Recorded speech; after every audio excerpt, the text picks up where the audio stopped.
Hey guys, it's Alex Hager here with TechTaboo, and today we're taking a look at 5 reasons that you shouldn't buy the iPhone 10.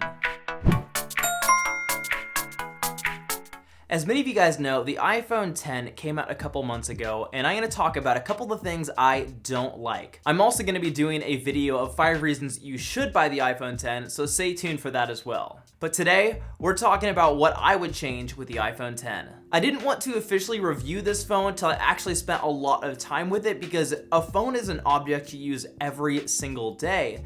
And a lot of complaints and things you may or may not like about a device, you don't really notice till you're using it all the time. So we're gonna take a look at some of the persistent issues that would definitely sway me from buying this device. As many of you guys know, the home button is gone.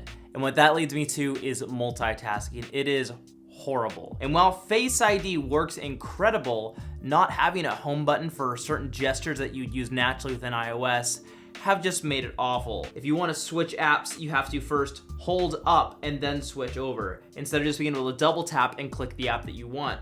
So for example, let's say you want to close an app, you have to hold up.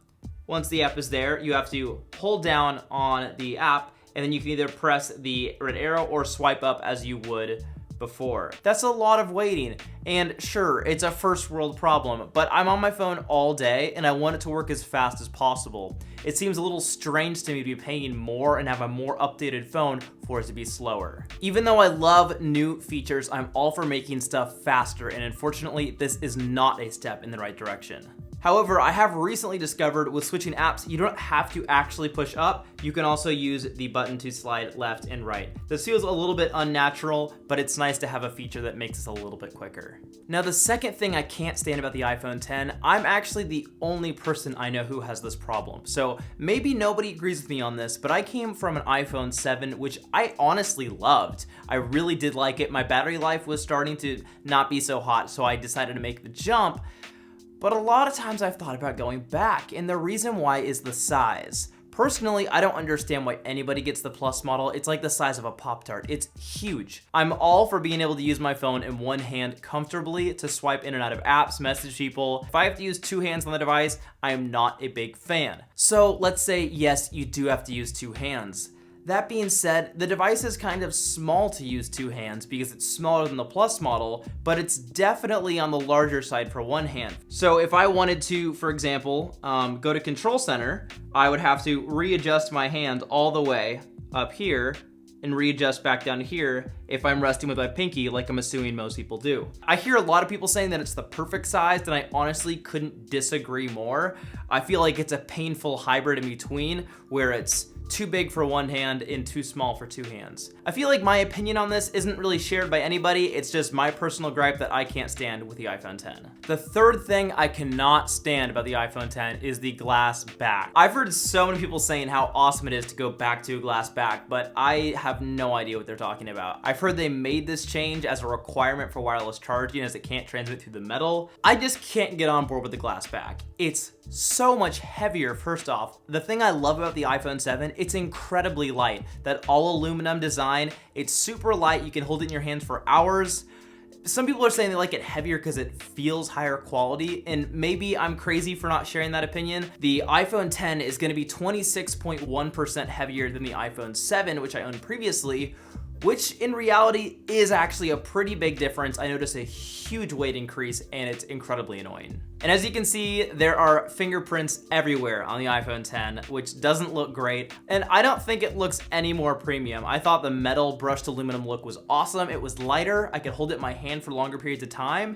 And I've noticed, like when I'm going to bed, for example, if I'm resting my phone or holding my phone like most people do, probably with their pinky supporting it, it makes your pinky really sore over time, which I know may seem like a minimal issue, but I'm all for ergonomics, and I don't feel like this phone delivers in that department. As many of you guys know, the notch of the iPhone 10 has added a few different things. One of those would be the control center in the top right, which I cannot stand whatsoever. I have probably normal sized hands, I'm guessing. With that, I can't reach the control center with my normal position with my hand. So if I'm on my phone and I'm trying to get control center, typically you would swipe up. However, with the iPhone 10, you have to go all the way to the top. I have to readjust my hand and then push it down, which to me is really inconvenient because I use Control Center all the time. It's awesome if I want to turn on Do Not Disturb, turn off my Wi-Fi. So I would like the Control Center to be in a very convenient location, which in this case is not. Now this last thing really bugs me. It's probably the reason I've thought about returning the phone so many times, and it's because of messaging.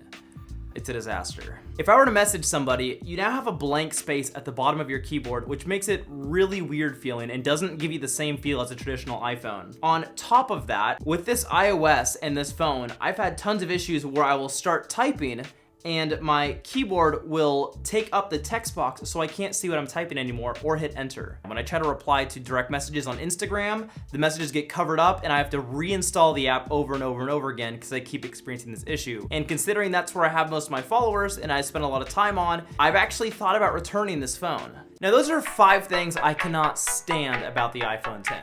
That being said, it is a pretty cool phone. So I'm gonna be doing a video after this explaining 5 reasons that you should buy the iPhone 10. I wanna thank you guys so much for watching this video. If you don't mind, give it a like, leave a comment, and I'll catch you guys in the next one.